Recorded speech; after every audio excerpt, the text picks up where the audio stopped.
Sosok Rafael Moreno, pemain futsal tendang kepala lawan saat selebrasi sujud rayakan gol, kena sanksi 2 tahun.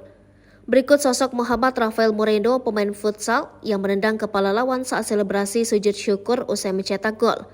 Insiden memalukan itu terjadi di laga Kota Malang versus Kabupaten Blitar pada Pekan Olahraga Provinsi Jawa Timur di Fatki Futsal Center Sidoarjo Rabu 13 September 2023 lalu.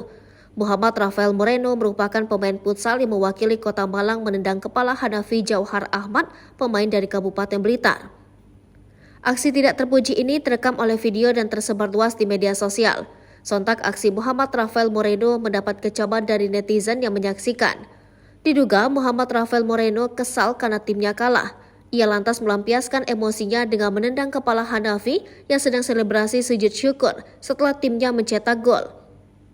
Hanafi sontak langsung meringkuk kesakitan karena tendangan keras tersebut.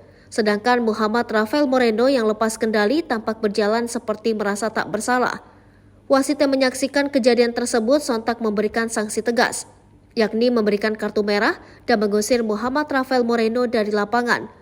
Kronologi di atas dibenarkan oleh Technical Delegate Cabang Olahraga Futsal Pekan Olahraga Provinsi Jatim, Munir. Menurut Munir, peristiwa itu terjadi saat pertandingan futsal babak 8 besar Porprov Jatim 2023 di lapangan Fatki Tanggulangin, Sidoarjo, Jawa Timur. Pemain futsal Kota Malang yang menendang lawan saat melakukan sujud syukur akhirnya dikenai sanksi. Kini disangsi larangan bermain selama 2 tahun pada semua event futsal baik di tingkat kabupaten, provinsi maupun nasional.